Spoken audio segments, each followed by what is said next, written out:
All right, good afternoon, everybody. How's everybody doing?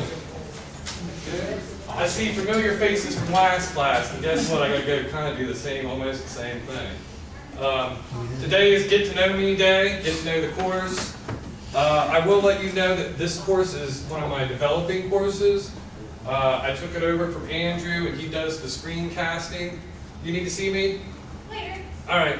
Whenever free. All right. He does screencastings. I have that capability, but my computer doesn't want to do it right now. So if you notice the camera's back there, so the class is filmed, and I will be uploading it to YouTube and then on to Blackboard eventually. I don't like how the class is set up, to tell you the truth, because I've had 8 emails this morning, you have to come to class. Here's the deal. I would have set this class up this way.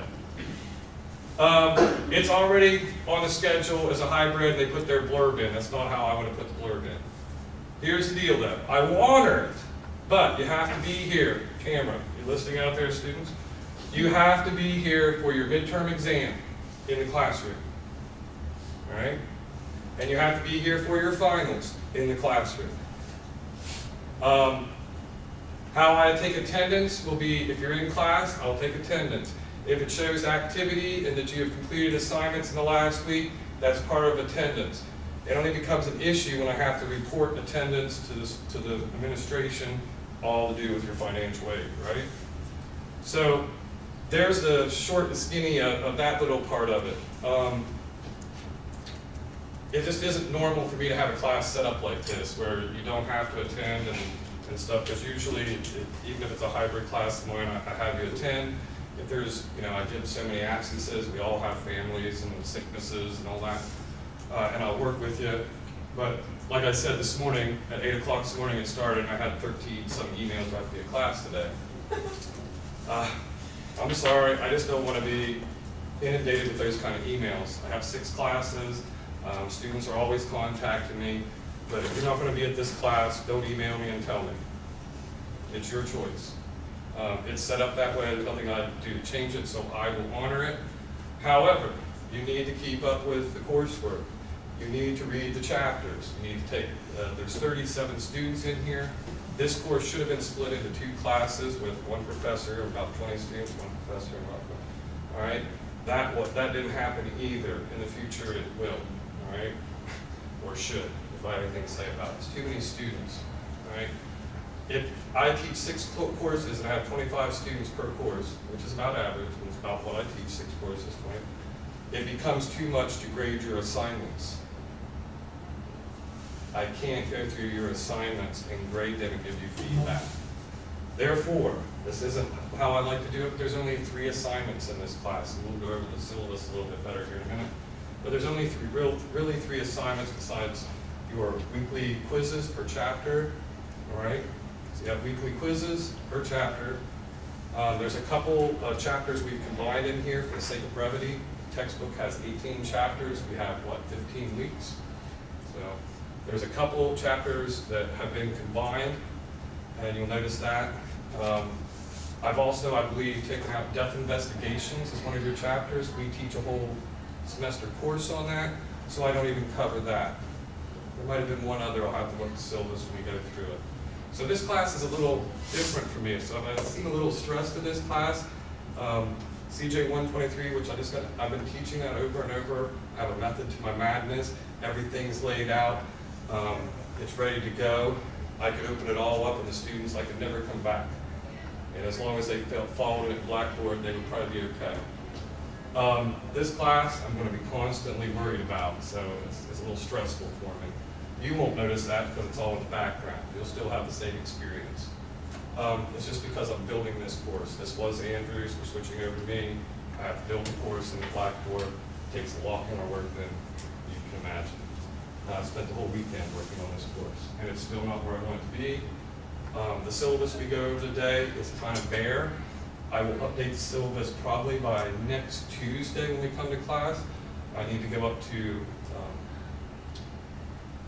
our Blackboard professionals upstairs, and they're going to help me get things that you can't see yet that are hidden from you on Blackboard, get them in order where I want them. They're just not right where I want them, and it'll be okay. But the shell is there. The syllabus is here, is in there. The points and stuff shouldn't change. All I'll be doing is adding some due dates in, so you guys will have those. Let me see. So that's a little brief on this course. If you notice, we switched classrooms.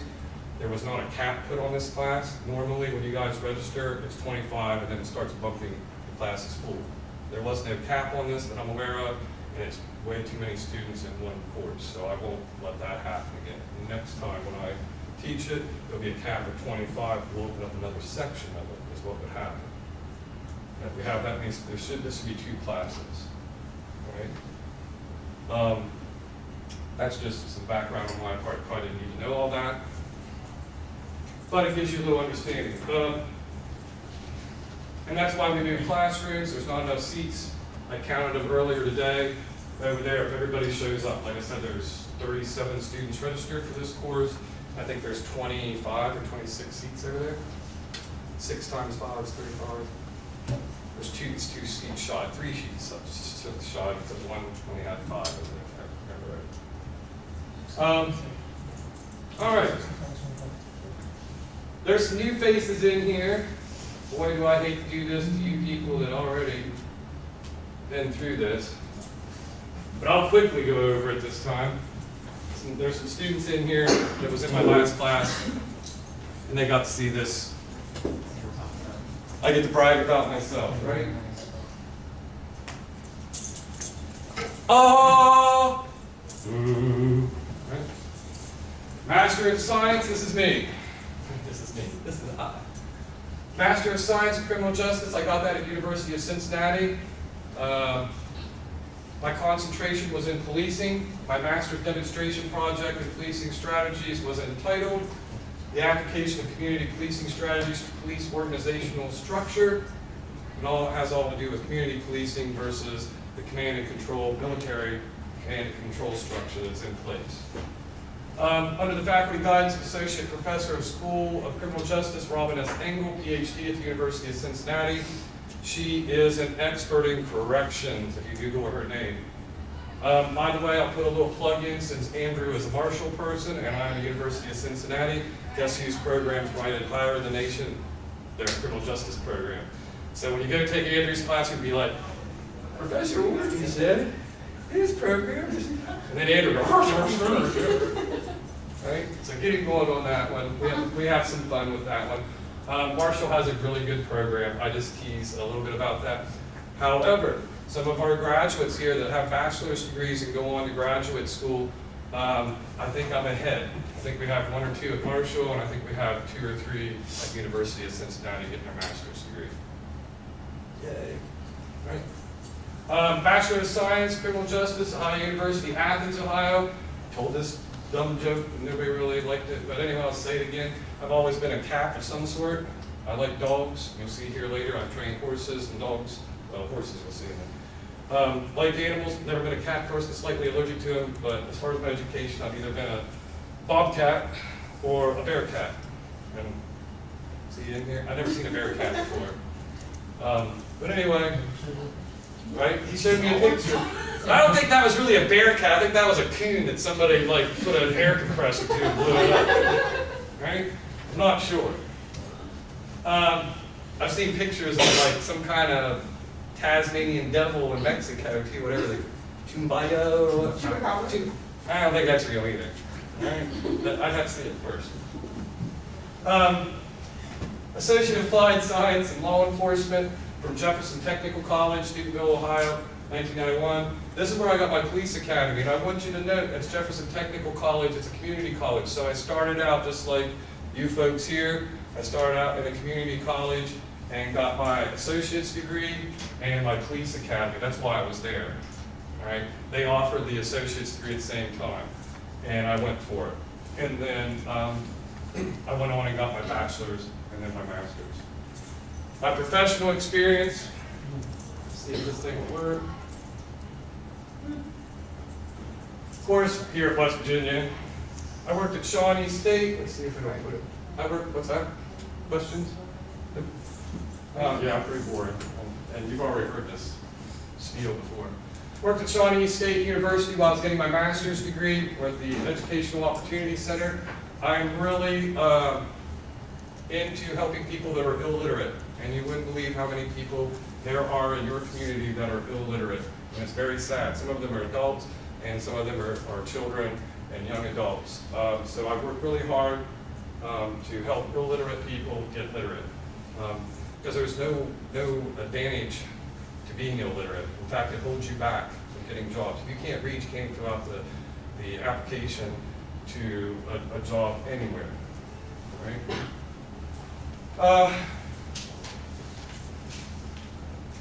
Got self-employed farmer. My family, we own a rather large farm that we maintain. I have a couple brothers. My dad and mom are in their 80s, and my brothers and I basically run the farm and take care of that kind of thing. So I always talk about farming things a lot. I worked at Belmont County Juvenile. Let me roll that one back a little bit. The bulk of my career. Bulk of my career was spent at Belmont County Juvenile Court, Court of Common Pleas. I was a probation officer. I got more money for that title there, the assistant director. Everybody was a probation officer. When you had other titles like that, that's what got you the higher pay. I was the assistant director of the CCAT program, which is a concentrated conduct adjustment program. When I took over that program, the judge called me and wanted to hire me. He was having some problems with the program. I said, I'm not sure, Judge. He said, we'll go down and look at the program. I go down to the school. It's summertime. The kids are out there in the grass, and they'd sprayed mud, and they had them doing military drills and stuff. That really didn't bother me. I mean, I'm a farm boy. That stuff don't bother me. But what really bothered me was each one of the kids had a piece of string around their neck, a piece of cardboard that had a number on it. And they were calling them by number. The staff, the other probation, the staff, they weren't probation officers being hired. Anyway, they were calling them by their number, and I had just graduated from Ohio University, and I knew what the science and the research said about boot camps. Boot camps are pretty ineffective. You know what boot camps are good for? Boot camps are good for making old people feel safe. All right? And the reason I say that is, and it's the reason, I'll tell you what the judge said to me. So I said, Judge, I just graduated from Ohio University. I really like working with Oakview Juvenile Rehabilitation District. Do I have that on? Yeah, it's the next one down. You'll see down here, on down below this, I work for Oakview Juvenile. Anyway, I said, Judge, I really don't know if I can take this job. I don't believe in boot camps. The science doesn't back them up. In fact, we're probably doing more harm to those juveniles than good. And he closed his eyes, put his head back on his chair for a second. He's like, I knew you was going to say that. You're the right man for the job. I thought he was going to tell me, thanks for coming in. See you later, buddy. Hit the road. So I went in and totally changed the boot camp around, and it became more of a intensive probation program. They went to counseling. We took away those stupid pieces of cardboard. But the thing the judge told me is you got to keep that name and you got to call it a boot camp. And you know why? This is the one thing my students don't understand about the criminal justice system. It's very political. It's highly political.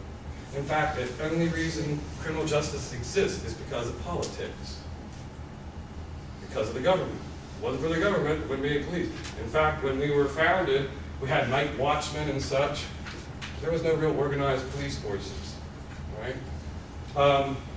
Or corrections, for that matter. Basically, if everybody in town thought you were the thief of the meat, we put you in the stocks and we stripped you down naked, we flogged you a couple of times, and then kids ran out and laughed at you and threw rotten tomatoes in your face. And that was the early form of U.S. punishment. And pretty much everywhere in the world at that time, late 1700s, early 1800s.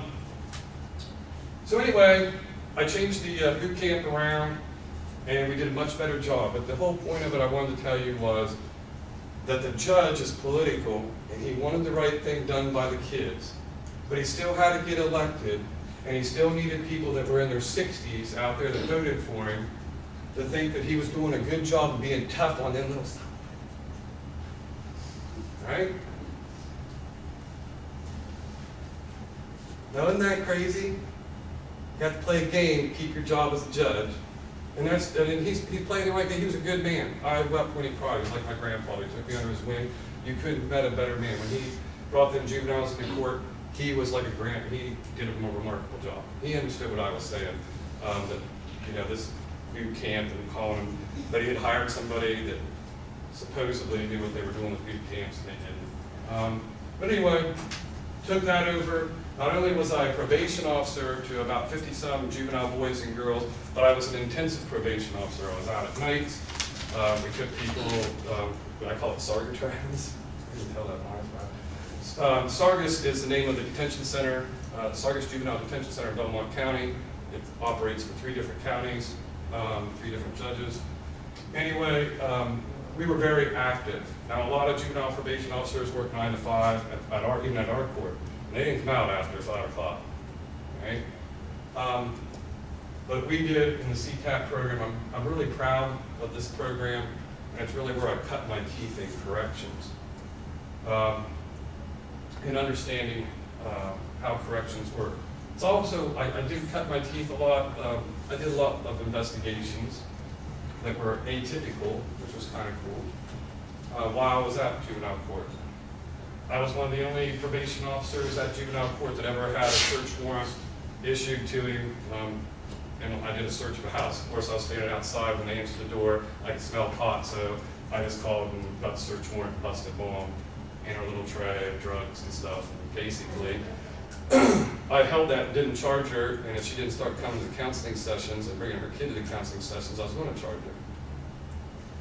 And she started coming, and it stayed in our little vault in juvenile court, our little tray of marijuana and seeds and papers and all that good stuff. And I ended up throwing it away later. I never filed the charges. Discretion. So I did a lot of good things as a probation officer. A lot of times as a police officer, this class is about investigations of police officers, you are constrained what you can do, somewhat. With juveniles, it's a lot more wide open. And yes, juvenile officers have discretion. Yes, police officers have discretion. But it's a lot different in juvenile court. You have a lot more discretion because you're trying to rehabilitate juveniles. That explains what happened.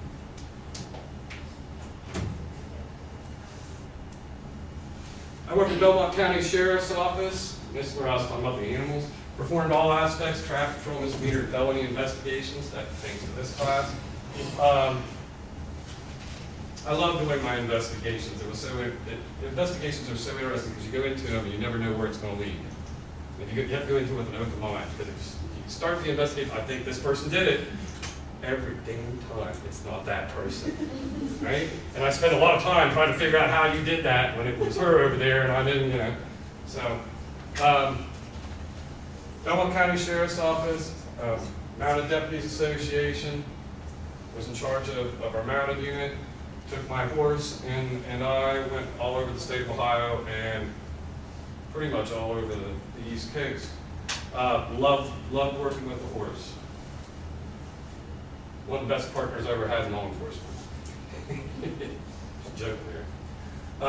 Oakview Juvenile Rehabilitation District, and this is a felony level DYS facility, Ohio Department of Youth Services, DYS facility.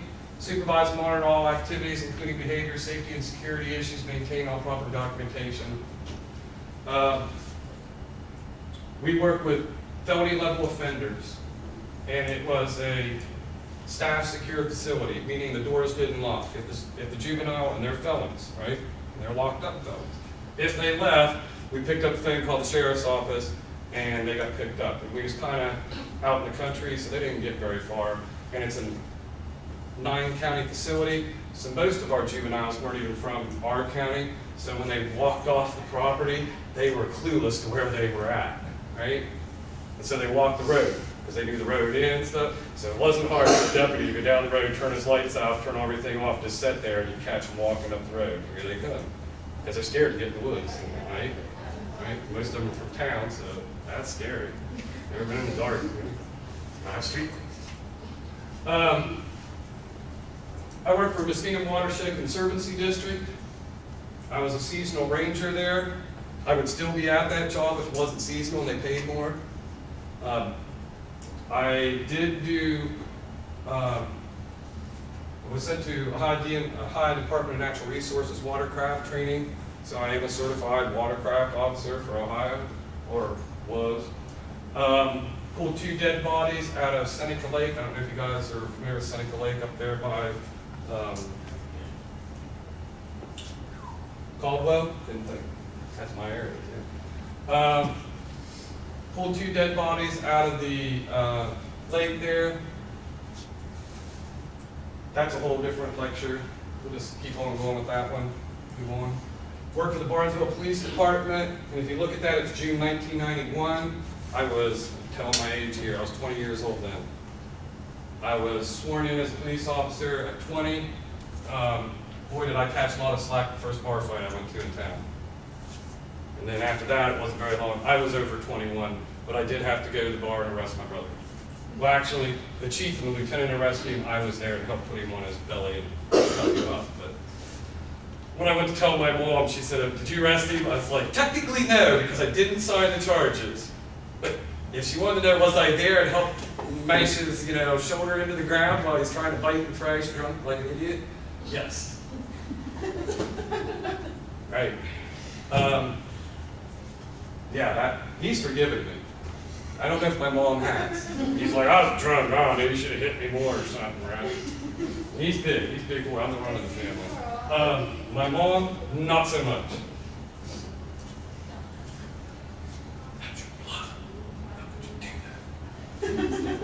Didn't leave me much choice. He was throwing change at me too. So, Barnesville, 20 years old, and was doing investigations. Yeah.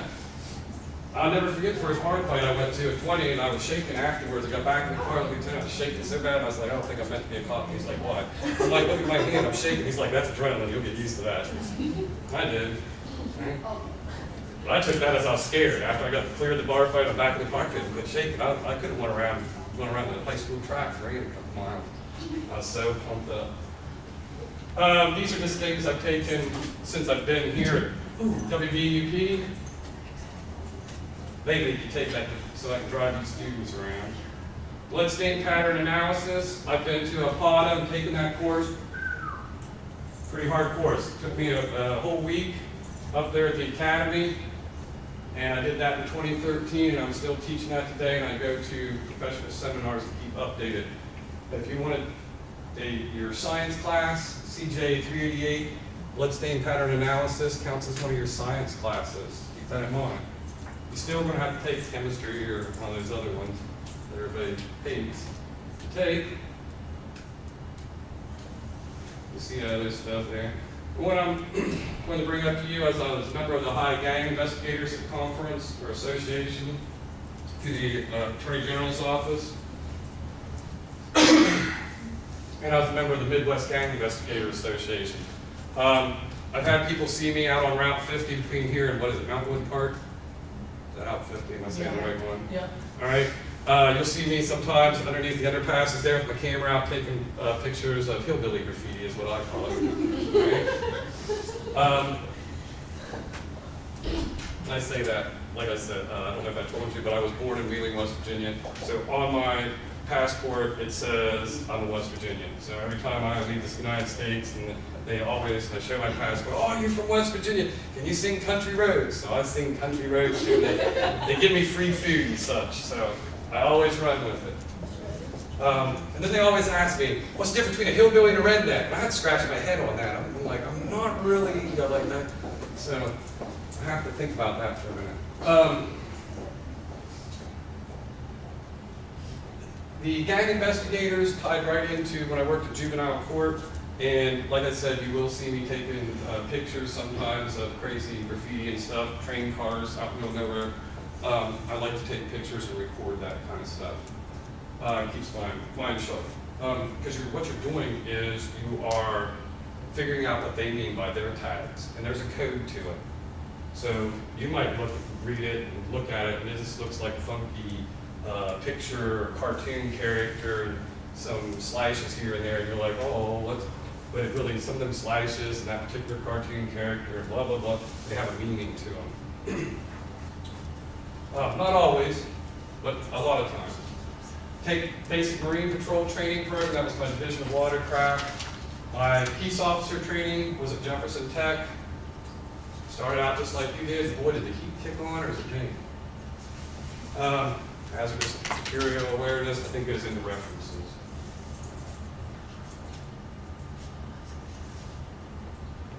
Some of the organizations that I belong to: Higher Education and Learning Partnership, T16 Council, Adult Basic Literary and Educational Program, ABLE.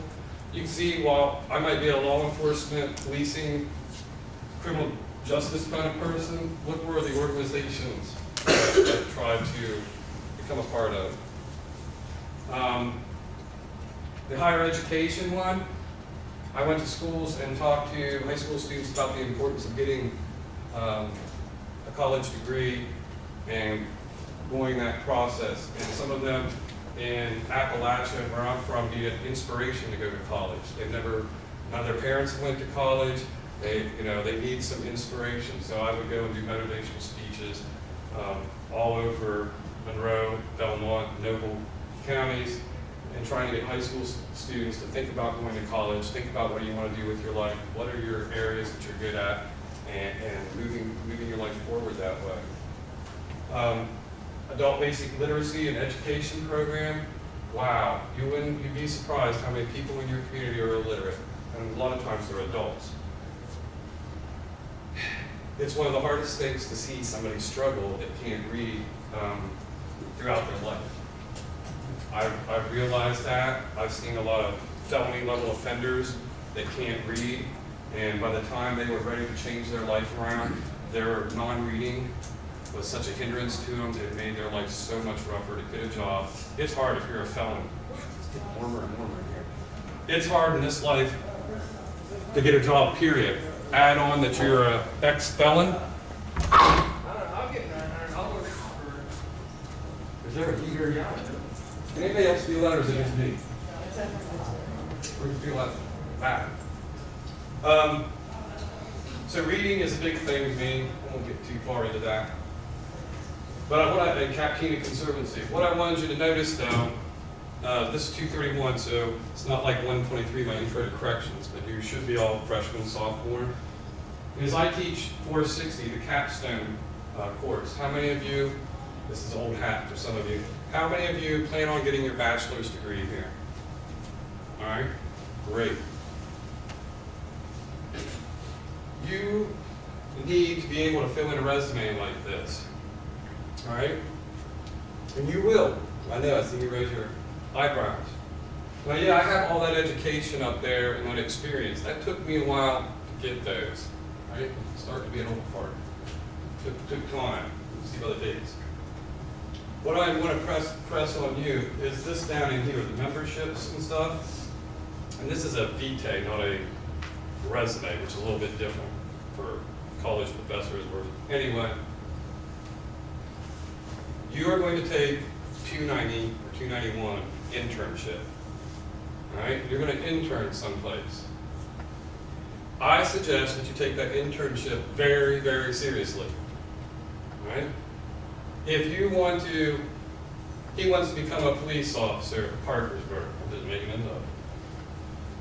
Do you think he should go and be an intern at Northern Regional Jail?